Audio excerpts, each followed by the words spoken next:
va inventer un certain nombre de choses. La chose principale, c'est qu'il va développer une action qui se déroule sans interruption. C'est-à-dire qu'on ne va plus avoir cette séparation entre des passages où il va y avoir des moments où des airs apparaissent, c'est-à-dire que l'action va devenir continue et les airs vont être de moins en moins faciles à discerner. L'autre chose qu'il invente, c'est le principe du leitmotiv, c'est-à-dire qu'il invente un système qui lui permet d'évoquer par exemple des choses qui sont caractérisées par un thème musical. Par exemple, le Rhin va avoir un thème musical, une épée va avoir un thème musical, le château des dieux va avoir un autre thème, et assez rapidement, quand on assiste à la représentation, il faut dire que si on regarde la tétralogie dans sa globalité, c'est un opéra qui dure au total entre 15 et 17 heures, selon la rapidité du chef d'orchestre, donc en 4 journées. Donc vous avez 3 opéras qui durent à peu près 5 heures et un qui dure à peu près 3 heures. Donc le prologue, lors du Rhin, est le plus court, il dure entre 2h30 et 3 heures. Et donc assez rapidement, on repère ces thèmes, on comprend finalement ce qu'ils veulent dire. Et il y a d'ailleurs un auteur qui s'appelle Lavignac, qui est absolument un fan de Wagner dès le XIXe siècle, et qui va donc établir un catalogue des différents opéras de Wagner avec les différents thèmes, ce qui permet à celui qui n'a pas encore vu l'opéra de les connaître à l'avance et de les repérer immédiatement. Ces thèmes, ils permettent par exemple de faire comprendre, dans la Valkyrie par exemple, il y a un personnage qui ne sait pas qui il est. En fait, il est le fils de Wotan, qui est un des personnages principaux de la tétralogie. Et au moment où il dit ignorer qui est son père, on entend le thème de Wotan, ce qui nous renseigne, le spectateur sur des choses que les personnages ne savent pas. Et donc c'est une des utilisations du leitmotiv, il y en a beaucoup d'autres. En tout cas, ça structure le discours musical, et ce discours musical est sans interruption du début jusqu'à la fin de l'acte. Je vais vous montrer un autre extrait. Donc, la tétralogie, c'est au départ, le thème de la tétralogie, c'est un discours sur le pouvoir, en fait. C'est-à-dire que le pouvoir est symbolisé par l'or, donc l'or que tout le monde veut avoir. Au début de l'opéra, au début de l'or du Rhin, l'or est volé par... donc, on a vu les filles du Rhin qui sont les gardiennes de l'or, et l'or est volé par un personnage qui est le nain, qui s'appelle Alberic. C'est lui, notamment, qui caractérise l'antisémitisme wagnérien, c'est-à-dire que Wagner demande à ce que Alberic s'exprime en utilisant l'accent yiddish, par exemple. Et Alberic, c'est vraiment, dans cet opéra, c'est le mal, c'est une espèce de dictateur. En fait, la Terre, il y a plusieurs niveaux. Il y a le niveau des dieux, il y a le niveau des hommes, il y a le niveau inférieur, il y a le niveau des souterrains. Et Alberic règne sur le royaume souterrain, essentiellement grâce à l'or. Pour obtenir l'or, il va être obligé d'abjurer l'amour, et tout à la fin de l'histoire, tout rentrera dans l'ordre par un acte d'amour. Alors il y a une autre chose qui est importante dans les personnages wagnériens, c'est la place du héros. C'est-à-dire qu'il y a une notion qui est assez en vogue, notamment depuis Nietzsche. Nietzsche a de l'importance pour Wagner. C'est lui qui, dans un ouvrage qui s'appelle La naissance de la tragédie, célèbre la valeur de ce nouvel opéra, en fait, qui est un petit peu l'équivalent de ce qui est Verdi pour l'Allemagne, c'est-à-dire l'Allemagne aussi est un pays divisé, c'est-à-dire que ce sont des États qui sont séparés les uns des autres. L'unité allemande, ça représente quelque chose pour Wagner, et donc l'opéra wagnérien va devenir en quelque sorte une des choses qui symbolise la volonté d'unité allemande. Malheureusement, après dans l'histoire, la famille Wagner va collaborer vraiment de façon très très intime avec le nazisme, et donc ça va entacher d'autant plus durablement l'œuvre de Wagner de cette tâche initiale qui est cette tâche d'antisémitisme. Il va falloir toute la générosité, je dirais, de Daniel Barenboim, qui avec un orchestre constitué à la fois de Palestiniens et d'Israéliens, va aller rejouer du Wagner en Israël, par exemple, ce qui est absolument, jusqu'à présent, ce qui était absolument impensable. Alors, je vais vous montrer le moment où l'or est volé par Alberi.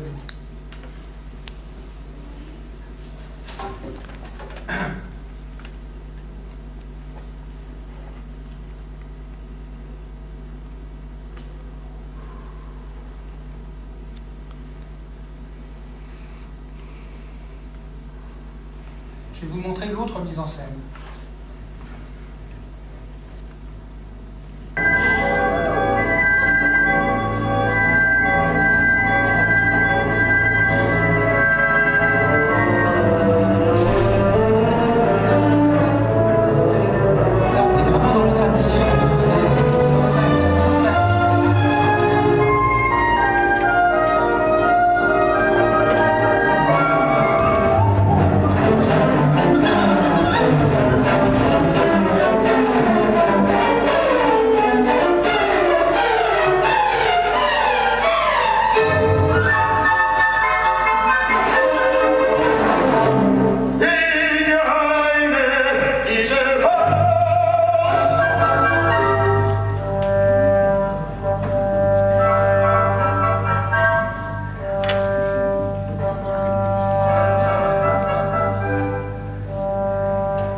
C'est le moment où on voit l'or pour la première fois.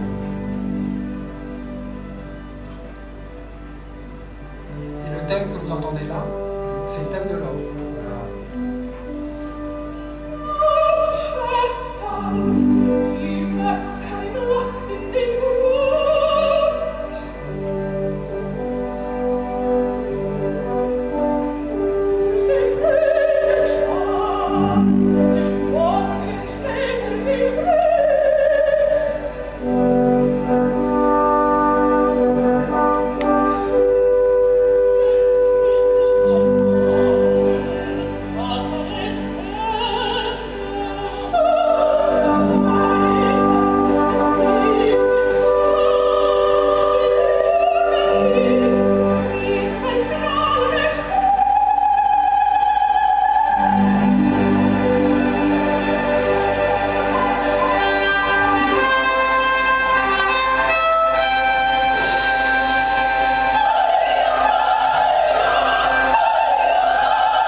Je vais vous montrer le vol de l'or dans la version Boulez.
de concevoir la mise en scène qui va faire date, c'est-à-dire il utilise une technique qui est de choisir des costumes qui sont en relation avec l'époque de la composition de l'œuvre. En fait, il fait un peu plus compliqué dans la tétralogie, c'est-à-dire qu'ensuite il y a une scène avec les dieux, donc dans le monde supérieur.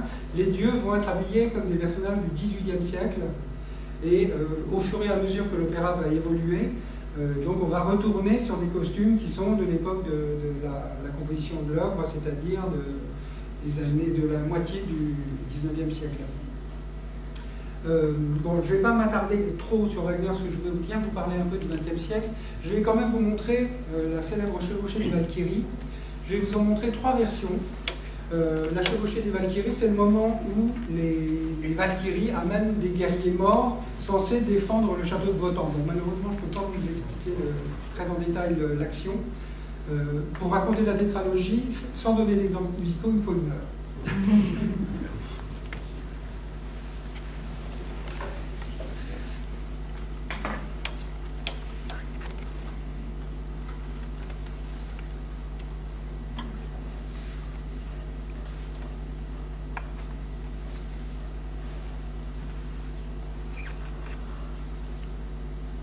Voici la version de Boulez.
Le directeur musical, c'est Levine.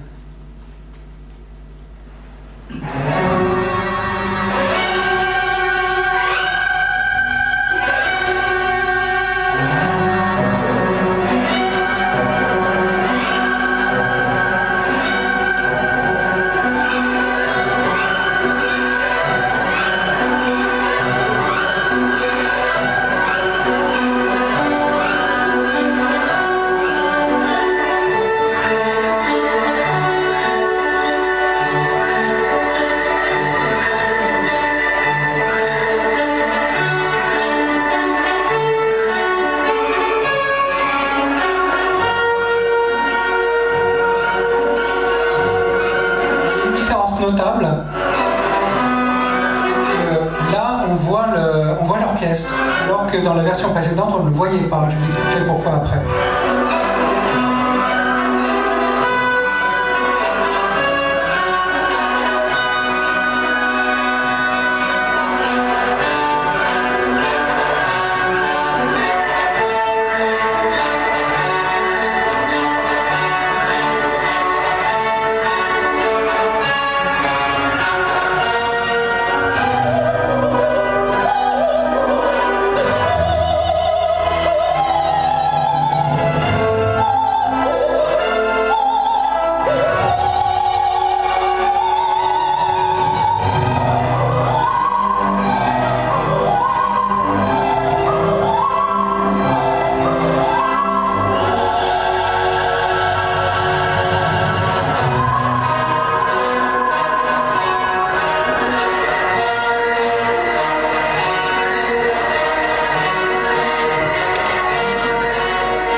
à peu près une quinzaine d'années après celle-là. Une mise en scène prise en Allemagne. C'est...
avec Wagner, il arrive à se faire construire par souscription, avec l'aide essentiellement de Louis II de Bavière, mais pas seulement. Il obtient de toute l'Europe des souscriptions pour faire construire un théâtre à Bayreuth.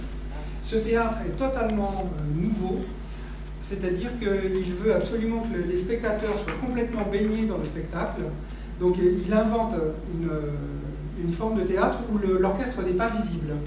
C'est-à-dire que d'une part, ça change complètement la relation acoustique, c'est-à-dire que l'orchestre peut jouer très fort sans que les chanteurs soient obligés de hurler, en fait, alors que quelquefois l'orchestre, comme vous l'avez vu ici, mais c'est pas toujours le cas chez Wagner. Ça, c'est l'archétype, c'est ce qu'on imagine de Wagner.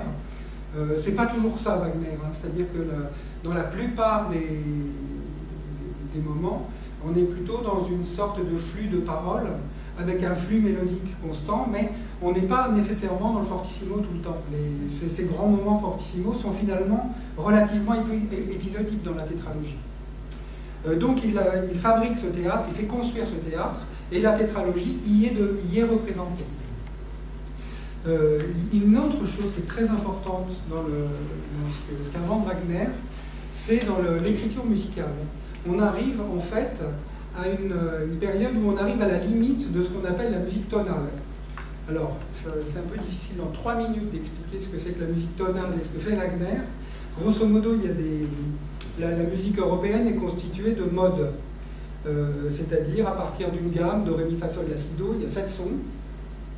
Et si par exemple à l'époque classique, on fait ce qu'on appelle une modulation, c'est-à-dire qu'on rajoute une note à ces 7 sons, on rajoute par exemple un dièse, on est en do majeur, on n'a pas de dièse, on rajoute un dièse, on est en sol majeur, c'est ce qu'on appelle par rapport à la tonique, c'est la dominante, on a 2 pôles, et on a un pôle inverse qui est la sous-dominante, et avec ça on arrive finalement à élaborer un discours, et quand on fait ce qu'on appelle une modulation, c'est-à-dire qu'on change de tonalité, le plus simple, c'est d'aller à ce qu'on appelle un ton voisin, c'est-à-dire qu'on rajoute un dièse ou un bémol.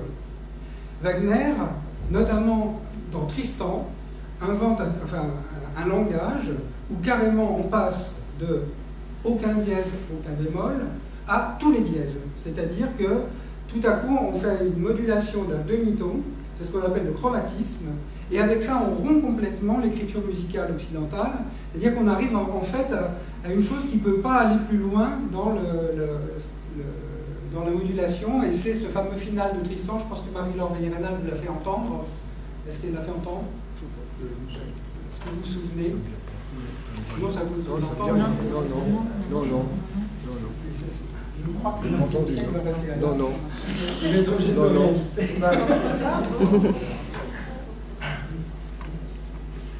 Donc ça, c'est aussi une représentation mythique. C'est la représentation donnée par Carl Böhm au Théâtre Antique d'Orange, avec Birgit Nilsson. J'ai essayé de passer à la fin directement.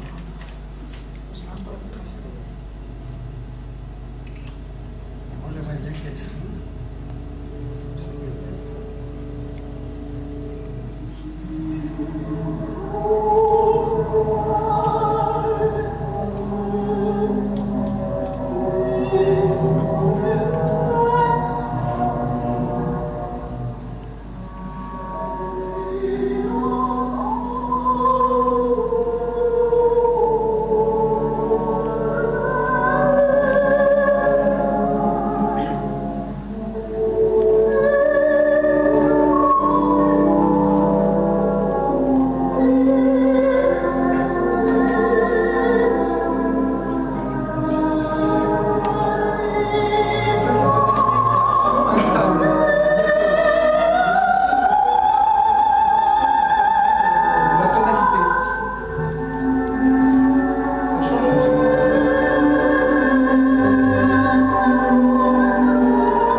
entendre un tout petit extrait de Péléas.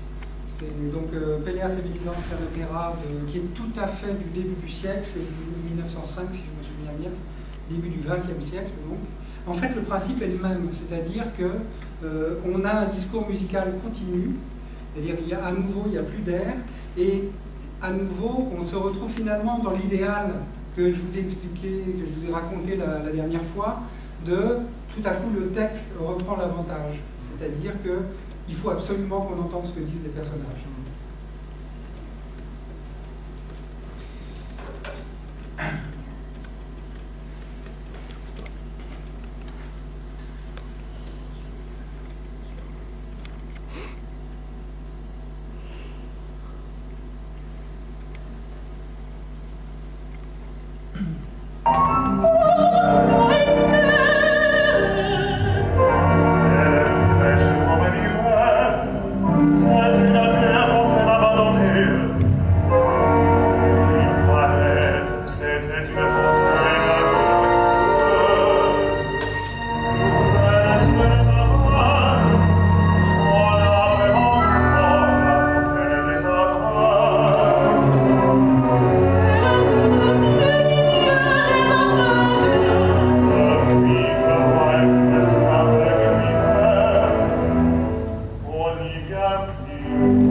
L'évolution finalement logique de la musique après Wagner en Allemagne, c'est la musique sérielle, c'est la musique d'Alban Berg par exemple. Je vais vous montrer un extrait de l'opéra Loulou. Alors, la musique sérielle, c'est une musique où tout à coup, l'échelle, ce n'est plus 7 sons, c'est 12. Et pour éviter de retrouver le système tonal, en fait, on a le droit de répéter une note que quand on a joué les 11 autres. Donc ça crée une musique assez particulière. On peut quand même, avec cette technique-là, par exemple, Berg le fait dans Procession à la mémoire d'un ange, on peut très bien jouer un choral qui est un choral de Bach, en fait, où Bach déjà utilise cette technique. Après, il y a tout un système d'écriture avec des inversions, avec des miroirs, avec des rétrogrades. Bon, ça serait un petit peu compliqué de vous expliquer. Je vais vous faire entendre la première scène de Loulou, de Berg.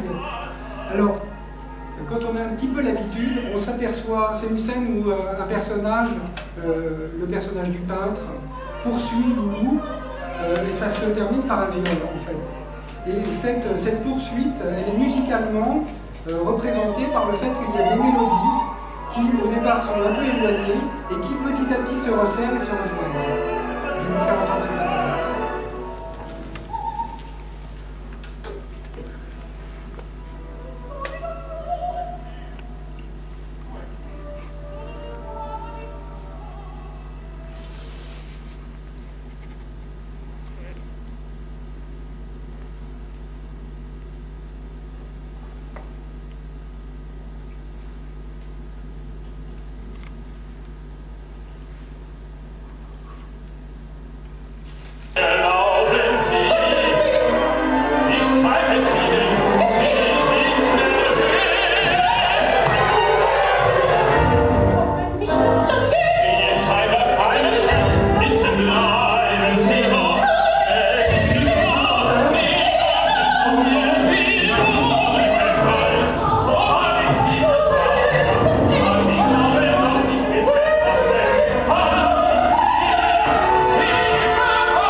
extrême dans les années 60-70, donc au XXe siècle. Je voudrais vous montrer un extrait d'un opéra de Bernard Heinrich Zimmermann. Ça prend des proportions terribles, c'est-à-dire que cet opéra est presque irreprésentable. C'est-à-dire que le compositeur demande que des scènes se passent simultanément dans plusieurs endroits, donc sur plusieurs scènes différentes. Il utilise une technique sérielle qu'il a étendue à toute l'écriture musicale, c'est-à-dire que là, la musique sérielle est délimitée aux notes.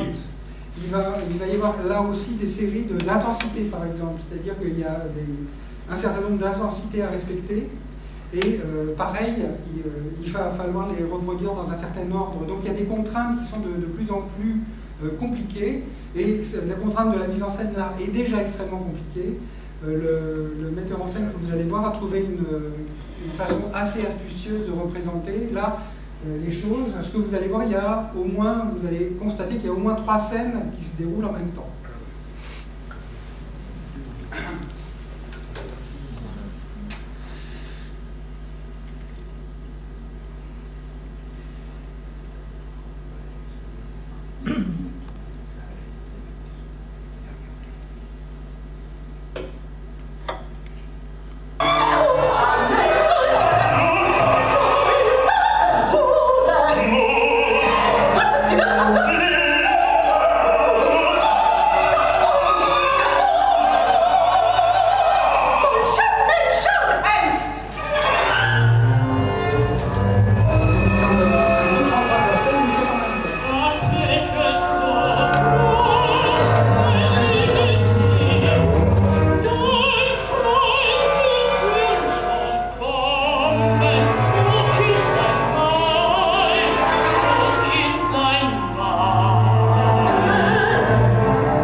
Malheureusement, je crois qu'on est arrivé au terme là, du temps qui est imparti, comme on dit.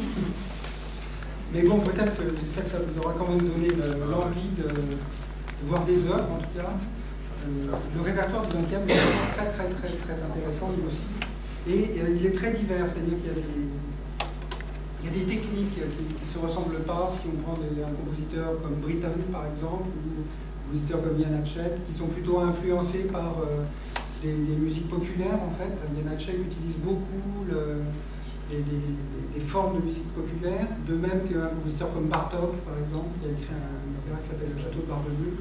Bon, tout un univers que je vous invite à découvrir. J'espère que je vous aurai donné envie d'écouter quelques opéras.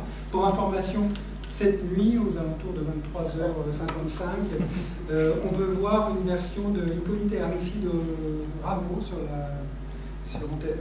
France 2. Donc, si vous regardez les programmes de télévision, vous pouvez vous rendre compte que la nuit, il y en a à peu près 3 par semaine quand même. C'est l'occasion de les voir, de les enregistrer, de les regarder. Et puis, aller à l'opéra, c'est aussi possible, c'est-à-dire que à l'opéra, il y a des places à 180 €, mais il y a aussi des places à 5 €. Alors simplement, ce sont des places debout en fond de scène à Bastille. C'est possible de les avoir, surtout sur des œuvres qui sont peut-être pas Wagner au dernier moment, mais les places debout sont vendues au dernier moment quand même. Et les places, je pense qu'il y a parmi vous pas mal de retraités. Il y a des places qui sont vendues au dernier moment, pour lesquelles les retraités ont un tarif préférentiel. Il faut arriver quelques heures avant. Les guichets ouvrent 1 heure avant pour la vente, pour les places qui restent. Oui, mais enfin bon, vous pouvez avoir des places d'orchestre pour, je sais pas, une trentaine d'euros, 25-30 euros. Ce qui n'est pas énorme en fait, compte tenu de la dépense que représente la réalisation d'un opéra. Je crois que mon ami Eric. Oui, ceux qui ne seraient pas au courant, il y en a un Bagneux le vendredi soir. C'est un opéra baroque d'un musicien qui s'appelle Antonio Stradella.